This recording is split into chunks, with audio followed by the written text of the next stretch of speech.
오늘 우리에게 주시는 하나님의 말씀을 받겠습니다. 데살로니가전서 5장 1절에서 2절까지의 말씀입니다.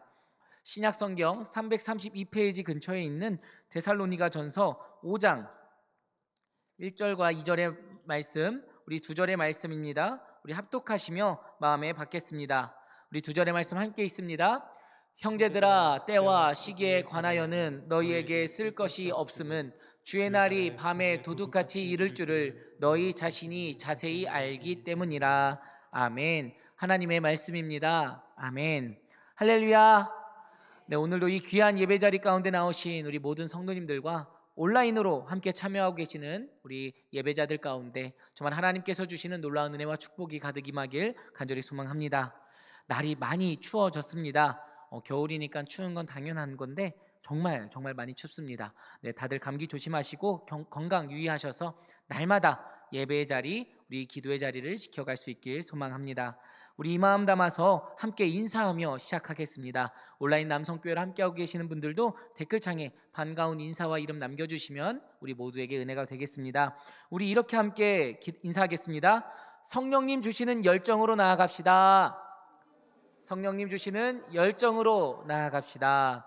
아멘. 또 한 번 인사합니다. 사랑하고 축복합니다. 사랑하고 축복합니다. 아멘. 추운 겨울 우리는 이 예배의 자리, 이 기도의 자리를 통해서 성령님께서 주시는 그 열정과 뜨거움으로 나아가는 우리 모두가 될 수 있길 소망합니다.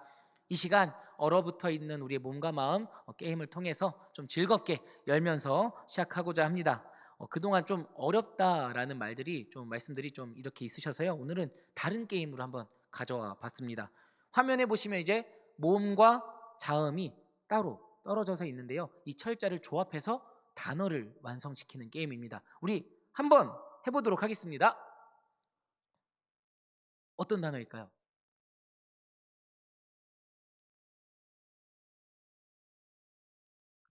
더 어려울까요? 더 어려울까요?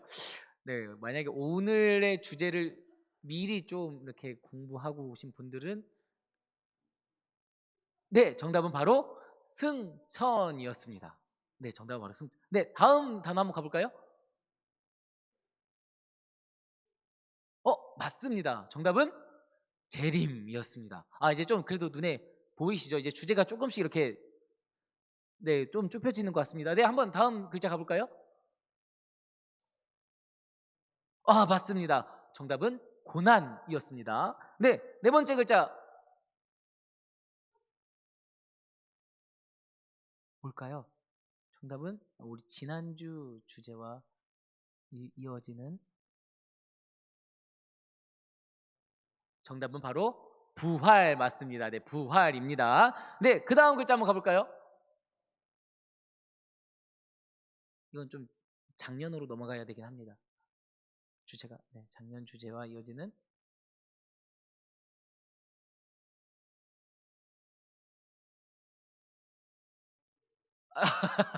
네, 맞습니다. 네, 정답은 바로 탄생이었습니다. 탄생. 네, 한 번 더 가볼까요? 오늘 주제와 좀 이렇게 이어집니다.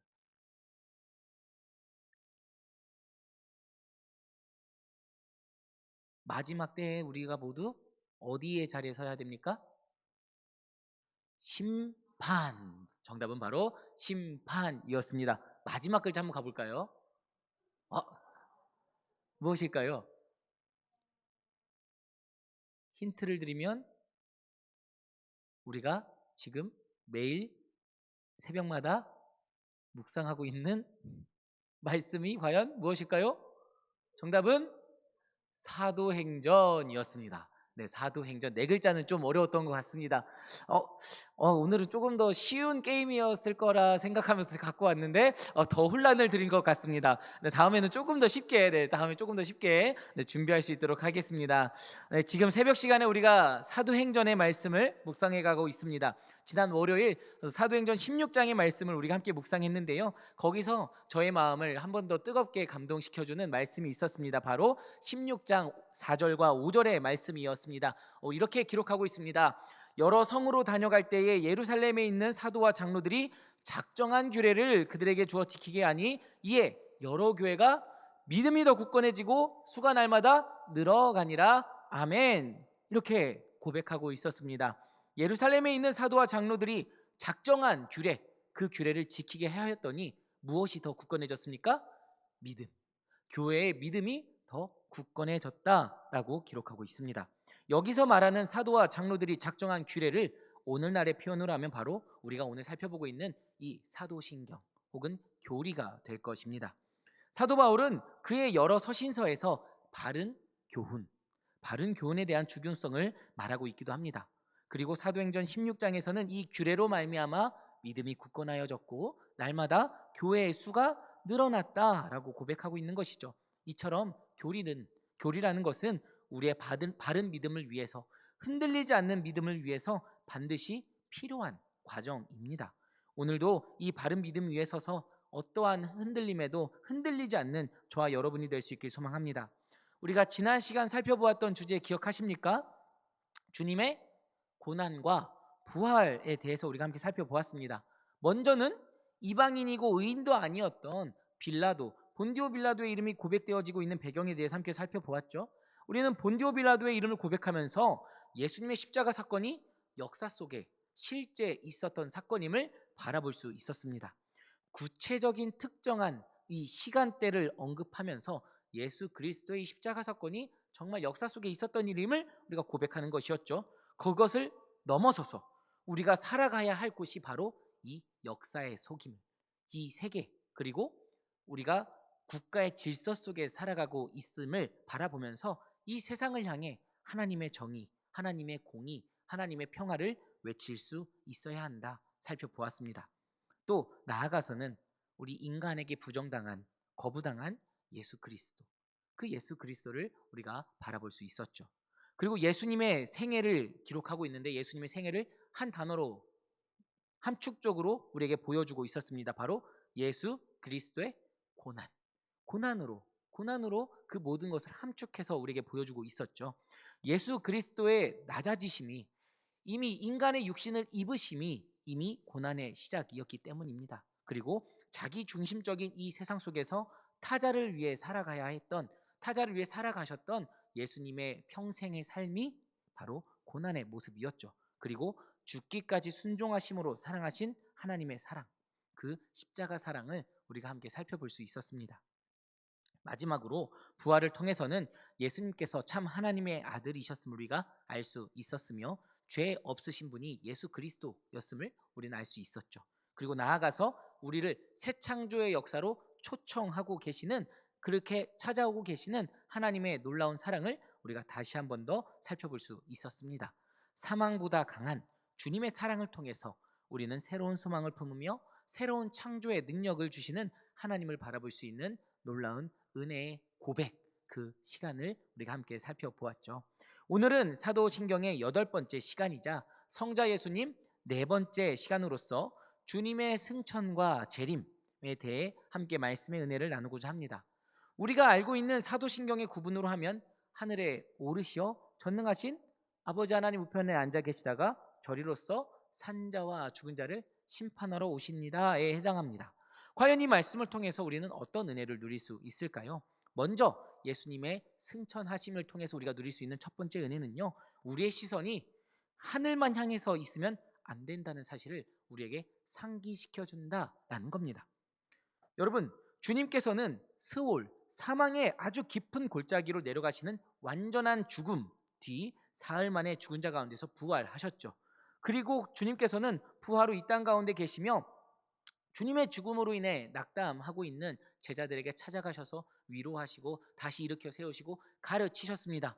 그리고 우리가 모두 알 수 있듯이 승천, 하늘로 올라가셨죠. 마가복음 16장 19절의 말씀에 보면 이렇게 기록하고 있습니다. 주 예수께서 말씀을 마치신 후에 하늘로 올려지사 하나님 우편에 앉으시니라. 아멘. 주님께서 말씀을 마치신 후에 하늘로 올려지셨고 하나님 우편에 앉으셨다 기록하고 있죠. 그런데 언제 후에 하늘로 올려지셨다 기록합니까? 말씀을 마치신 후라고 합니다. 여러분, 무슨 말씀일까요? 마가복음 16장 15절의 말씀에 보면 이렇게 기록합니다. 또 이르시되 너희는 온 천하에 다니며 만민에게 복음을 전파하라. 아멘. 바로 이 말씀입니다. 온 천하에 다니며 만민에게 복음을 전파하라. 여러분, 주님께서 하늘로 올라가셨다, 주님께서 승천하셨다라는 것을 바라보며 우리는 생각합니다. 저 하늘나라가 우리가 가야 할 곳이구나. 그렇죠? 하지만 우리가 기억해야 할 것은 우리의 시선이 저 하늘에만 머물러 있으면 안 된다라는 것입니다.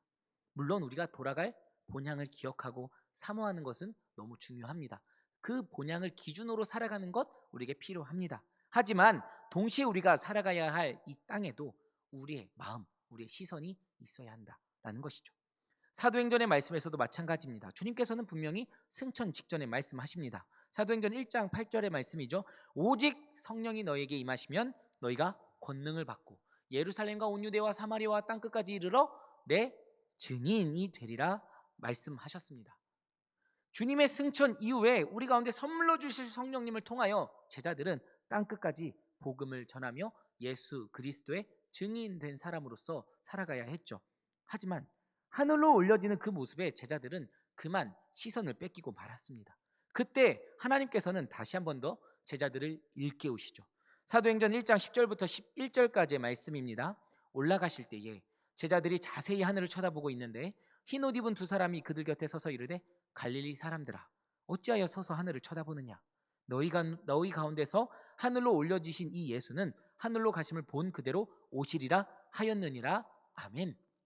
하늘만 쳐다볼 것이 아니라 이 땅 가운데 하늘에 올려지신 그 모습 그대로 우리 가운데 다시 오실 주님을 사모하며 그 재림의 때를 기다리면서 우리에게 맡겨주신 이 지상 명령을 수행하라 라고 말하고 있는 것이죠. 주님께서는 하늘에 오르시어 하나님 우편에 앉아 계심을 우리가 고백할 때 동시에 우리에게 말씀하신 이 명령을 우리는 기억해야 한다라는 겁니다. 우리가 이 고백을 한다고 해서 우리의 시선이 하늘에만 있을 것이 아니라 주님께서 우리에게 말씀하신 어린 양을 먹이기 위하여 오늘도 우리는 이 땅을 향해 나아가야 합니다. 목자 없는 양같이 방황하는 그 양을 향하여 복음을 들고 나아가야 하는 것이죠. 주님께서 생명을 던져 이 땅의 영혼들을 우리를 사랑하셨듯이 주님의 흔적인 제자들 또한 이 땅을 향해 생명을 다해 나아가야 하는 삶을 살아가야 했습니다. 그리고 실제로 주님의 제자들은 그 복음을 증거하며 살아갔죠. 그리고 오늘 그 명령은 우리에게까지 주어진 것입니다. 그런데 주님께서는요, 그냥 우리 홀로 보내시는 분이 아니십니다. 분명히 성령님을 보내주실 것이라고 했으며 그 능력을 통하여 너희들은 복음을 증거하라 라고 말씀하셨습니다. 주님께서 하늘에 오르셨다고 해서 지금 우리와 함께 있지 않음이 아닙니다. 성령님께서 우리와 함께 하신다는 것은 성삼위일체의 놀라운 그 하나님의 사랑의 교제를 통해 오늘도 주님께서 우리와 함께 하고 계신다는 사실을 우리는 바라볼 수 있어야 하는 것이죠. 그래서 오늘 우리가 공부하고 있는 이 교재에서는 이렇게 이야기하고 있기도 합니다. 그 신앙을 품을 때, 그 신앙이라는 것은 승천이라는 것, 승천의 신앙이겠죠. 그 신앙을 품을 때 우리는 새로운 마음으로 세상을 돌보는 일에 헌신하게 되며 세상의 염려와 필요에 부응하는 새로운 자원을 가지고 그 일에, 세상을 돌보는 일에 참여하게 된다라고 말이죠. 이 놀라운 믿음을, 이 신앙을 품으며 새로운 창조의 영으로 이 세상을 향해 나아가는 우리 모두가 될 수 있기를 소망합니다. 주님의 승천을 통해서 우리가 누릴 수 있는 두 번째 은혜는요, 하늘에 오르시어 하나님 우편에 앉으신 주님께서 우리의 중보자가 되어 주신다라는 것입니다. 히브리서 4장 14절과 15절의 말씀을 보면 이렇게 기록합니다. 그러므로 우리에게 큰 대제사장이 계시니 승천하시니 곧 하나님의 아들 예수시라. 우리가 믿는 도리를 굳게 잡을지어다. 우리에게 있는 대제사장은 우리의 연약함을 동정하지 못하실 이가 아니요 모든 일에 우리와 똑같이 시험을 받으신 이로되 죄는 없으시니라. 아멘 이라고 기록합니다. 여러분, 대제사장의 역할은 무엇입니까? 백성들의 죄를 가지고 주님 앞에, 하나님 앞에 나아갔던 사람이죠. 그 죄의 용서를 하나님 앞에 간구하는 사람입니다. 그리고 로마서 8장 33절과 34절의 말씀에서는 이렇게 말하고 있습니다. 누가 능히 하나님께서 택하신 자들을 고발하리요? 의롭다 하신 이는 하나님이시니 누가 정죄하리요? 죽으실 뿐 아니라 다시 살아나신 이는 그리스도 예수시니 그는 하나님 우편에 계신 자요 우리를 위하여 간구하시는 자신이라. 아멘. 주님께서 우리의 대제사장이 되어주신다는 것은요, 우리의 모든 연약함, 우리의 모든 죄를 주님께서 담당하셨으며 그 모든 연약함을 하나님 앞에 간구하는 중보자로서 역할을 하고 계신다라는 것이죠. 우리를 위하여 간구하시는 자. 주님께서는 오늘도 하나님 우편에 앉으셔서 우리를 위하여 간구하고 계심을 기억할 수 있길 소망합니다. 주님께서는 우리를 대신하여 우리가 당할 모든 고난과 고통을 당하심으로 우리 인류의 대표자가 되셨습니다. 우리의 영원한 중보자이자 대제사장이시죠. 그분은 인간으로서의 희노애락만 느끼신 것이 아니라 스올까지 내려가는, 정말 저 사망까지 내려가는 정말 진짜 죽음을 경험하신 분입니다. 로안 윌리엄스라는 신학자는 이에 대해서 이렇게 말하고 있습니다. 예수께서는 우리가 하는 말을 전부 들으십니다. 예수께서는 우리의 모든 말을 취하셔서 성부 하나님의 현존 안에서 이렇게 말씀하십니다. 이것이 내가 취했던 인간성입니다. 불품없고 혼란스러운 실제이지만 여기 하늘로 가져와 치유를 위해 또는 변화를 위해 하나님의 불타는 심장 속에 떨어뜨렸습니다 라고 말이죠. 하나님의 불타는 심장 속에 우리의 간구를, 우리의 연약함을, 우리의 그 인간성을 중보자 되시는 주님께서 떨어뜨리고 계신다라는 것이죠. 하늘에 오르시어 하나님 우편에 앉아 계신 예수 그리스도께서 말이죠. 오늘도 하나님 앞에 어떻게 나아가야 할지 모르는 우리의 이 현실 속에서, 그 순간 속에서 우리를 위하여 깊은 탄식으로 중보하고 계시는 주님의 사랑을, 그리고 우리의 목소리 그대로 하나님의 불타는 심장 속에 떨어뜨리고 계시는 주님의 그 사랑을 의지하며 하나님 앞에 온전히 나아갈 수 있는, 비밀 없이 정말 모든 것들을 앓을 수 있는 우리 모두가 될 수 있길 소망합니다. 세 번째로, 우리는 그 승천을 통해서 예수 그리스도의 겸손의 모습을 바라볼 수 있으며, 겸손이 낮아짐이 아니라 높아짐의 은혜라는 것 또한 바라볼 수 있게 됩니다. 역사 속에서의 오른편, 우편이란 지금 우리가 생각하는 단순히 오른쪽의 개념이 아닙니다. 오른편은요, 존경을 표할 만한 대상의 명예와 권위, 영광을 상징하는 위치였습니다. 그래서 우리가 말씀을 통해서도 살펴보면은 주로 여호와 하나님의 권능을 표현할 때 무엇을 많이 사용합니까? 여호와 하나님의 오른손을 많이 사용하죠. 출애굽기 15장 6절의 말씀을 대표적으로 보면요, 여호와여 주의 오른손이 권능으로 영광을 나타내시니이다. 여호와여 주의 오른손이 원수를 부수시니이다. 아멘. 여호와 하나님의 권능이 오른손이라는 단어를 통해서 나타나고 있는 것이죠. 이 외에도 성경을 통해서 오른편, 오른손에 대한 말씀들은 주로 하나님의 권능과 관련된 용어로서 사용이 되어집니다. 따라서 예수 그리스도께서 하늘에 오르시어 하나님 아버지 우편에 앉으셨다라는 고백은요, 사망이라는 가장 낮은 곳으로 내려가셨던 주님이 하나님 아버지 우편이라는 가장 영광스러운 자리, 가장 높은 자리로 올라가셨음을 우리에게 보여주고 있는 것이죠. 하나님 아들의 영광을 우리에게 온전히 보여주고 있습니다. 히브리서 1장 13절의 말씀에 보면 하나님 우편의 자리는 천사들조차 감히 앉을 수 없는 자리입니다. 그 자리에, 사망의 자리에까지 내려가셨던 주님이 앉으셨다는 것은 그 주님께서 죽기까지 순종하셨고 겸손함의 모습으로 나아가셨던 그 상의 바로 영광스러운 자리임을 우리에게 보여주고 있는 것이죠. 토마스 아퀴나스는 이에 대해서 이렇게 말하고 있습니다. 그리스도의 승천은 그분의 겸손으로 인해 합당한 것이었습니다.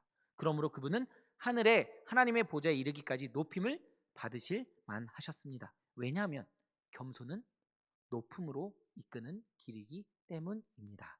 아멘. 먼저 그 십자가 사랑, 겸손의 길을 걸어가신 주님께서 우리와 함께 하늘 보좌로 올라가셨다는 이 놀라운 은혜가 오늘 우리가 고백하는 사도신경을 통해서 고백이 되어지고 있는 것입니다. 그리고 이 은혜가 우리에게 참된 겸손의 길의 끝을, 그 상을 주님께서 먼저 보여주셨다라는 것을 우리에게 확증하고 있는 것이죠. 우리는 주님과 한 몸 이루는 그리스도인으로서 주님께서 하늘 보좌 우편에 앉으심으로 우리 또한 그 자리로 인도하셔서 하나님과 교제하게 하시는 그 하나님의 사랑, 주님의 은혜를 우리가 또한 바라볼 수 있어야 합니다. 그러므로 오늘도 우리는 주님과 함께 참된 낮아짐의 자리로, 참된 겸손의 길로 나아갈 수 있어야 하는 것이죠. 주님께서는요, 이렇게 하늘에 오르시어 하나님 보좌 우편에 앉아 계시는 것으로 멈추시지 않았습니다. 다시 이 땅 가운데 찾아올 것이다. 분명히 말씀하셨죠. 저리로서 산자와 죽은 자를 심판하러 오시리라. 아멘. 이것을 다른 번역을 통해서 고백하면요, 거기로부터 살아있는 자와 죽은 자를 심판하러 오십니다라고 고백합니다. 그런데 오시는데 무엇을 위해, 무엇을 하러 오신다고 합니까? 심판하러 오신다고 말하고 있습니다. 우리는 이 심판이라는 단어가 주는 의미와 무게감 때문에 주님께서 다시 오실 그때를 두려워하거나 무서워하거나 아직은 오면 안 될 그런 것으로 여기기도 합니다. 심판의 때 너무 중요합니다. 그때를 위해 살아가는 것 너무 중요하죠. 하지만 그 때 혹은 시간에 집중하다 보면 우리는 종말의 때, 재림의 때에 주님께서 주실 그 은혜를 온전히 바라보지 못하게 됩니다.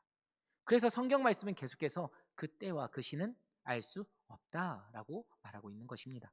오늘 우리가 함께 봉독했던 본문 말씀에서도 그렇게 기록되어 있지 않습니까?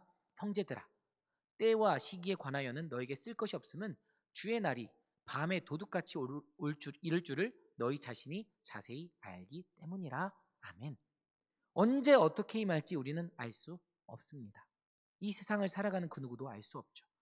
그렇다면 우리가 무엇에 집중하며 이 종말의 때, 재림의 때를, 마지막 때를 살아가야 하는 것일까요? 바로 이 땅 가운데 다시 오실 주님의 존재, 주님의 존재를 바라보아야 합니다.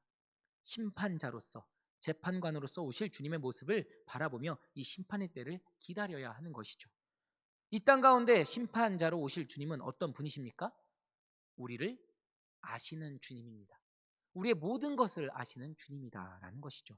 시편 139편 1절부터 4절까지의 말씀에 보면 이렇게 하나님을 찬양합니다. 우리 한 목소리로 함께 고백해 보겠습니다. 여호와여, 주께서 나를 살펴보셨으므로 나를 아시나이다.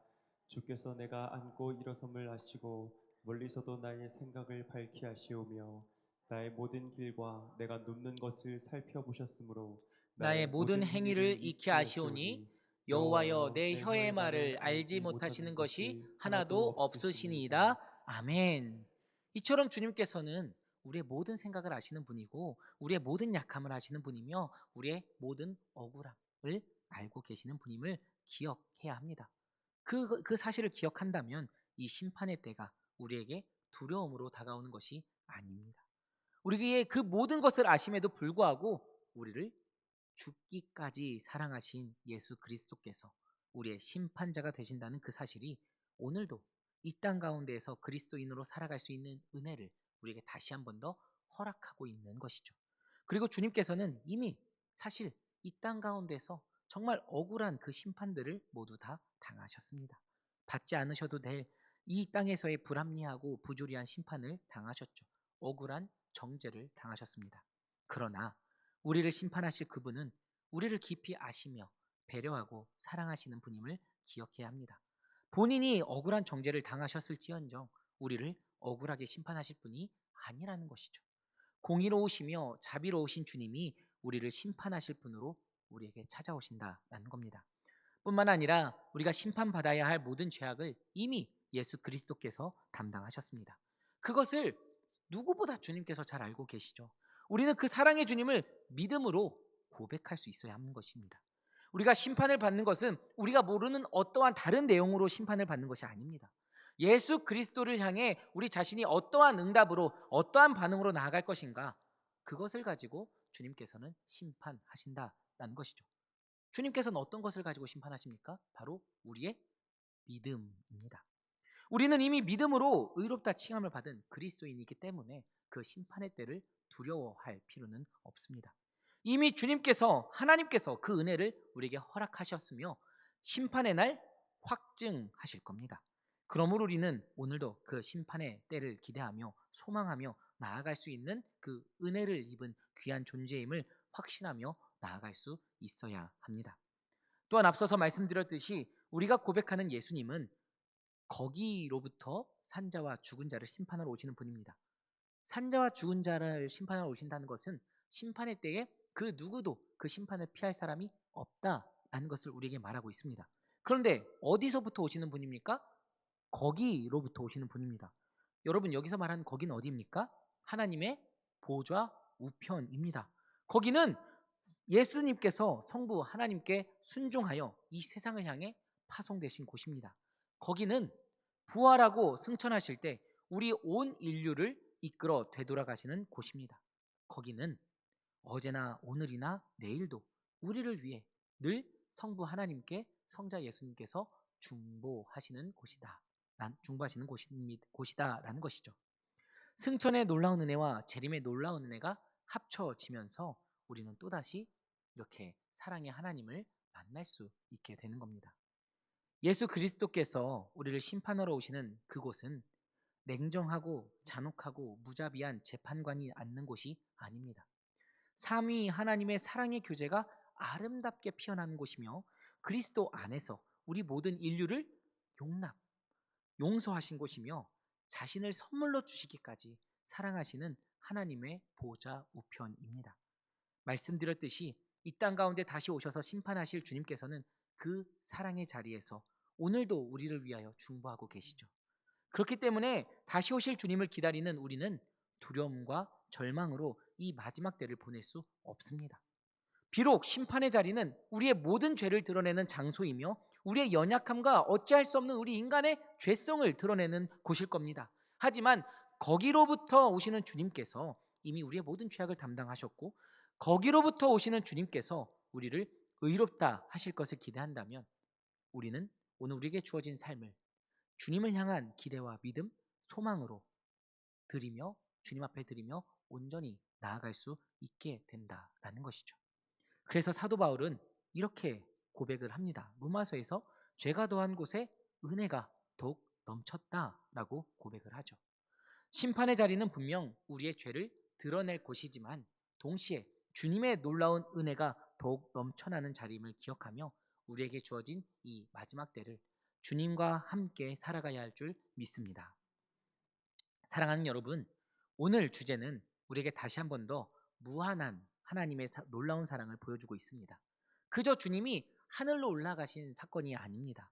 그저 주님께서 우리를 심판하러 오신다, 그 무서운 사실을 우리에게 주지시키고자 함이 아닙니다.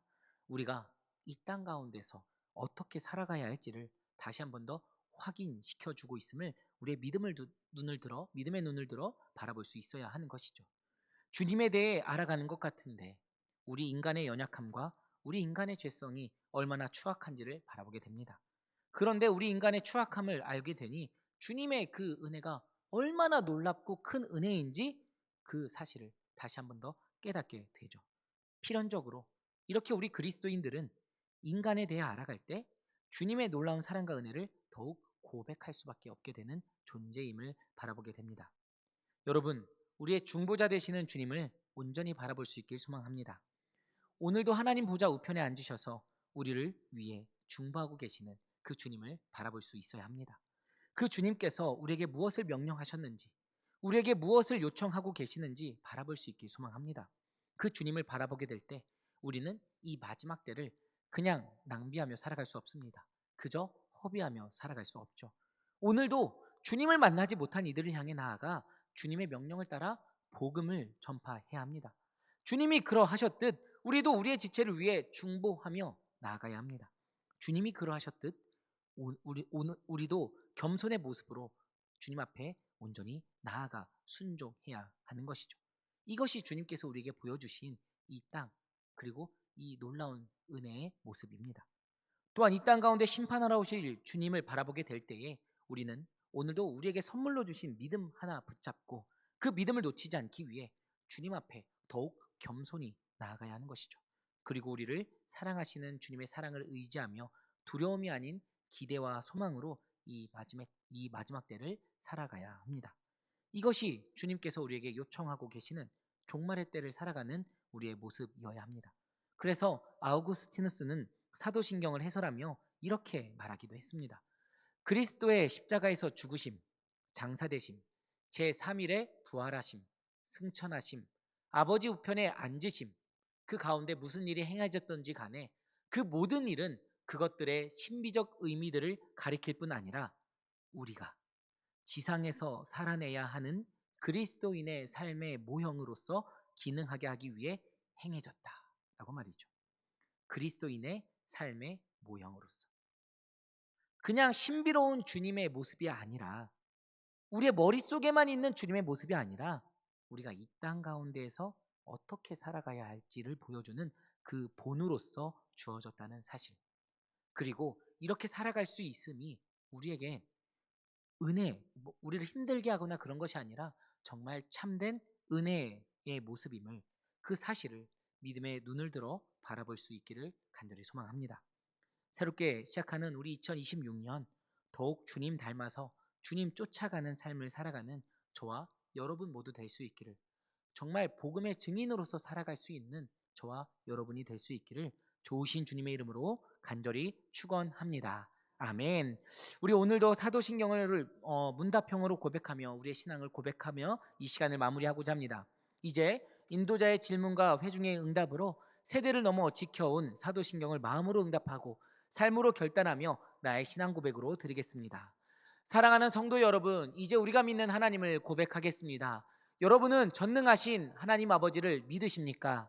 나는 전능하신 하나님 아버지를 믿습니다. 천지의 창조주를 믿습니다. 여러분은 그의 독생자 우리 주 예수 그리스도를 믿으십니까? 나는 그 외아들 우리 주 예수 그리스도를 믿습니다. 그는 성령으로 잉태되어 동정녀 마리아에게서 나시고 본디오 빌라도에게 고난을 받아 십자가에 못 박혀 죽으시고 장사된 지 사흘 만에 죽은 자 가운데서 다시 살아나셨으며 하늘에 오르시어 전능하신 하나님 우편에 앉아 계시다가 거기로부터 살아있는 자와 죽은 자를 심판하러 오십니다. 여러분은 성령과 그분이 이루시는 거룩한 공동체를 믿으십니까? 나는 성령을 믿으며 거룩한 공교회와 성도의 교제와 죄를 용서받는 것과 몸의 부활과 영생을 믿습니다. 아멘. 아멘.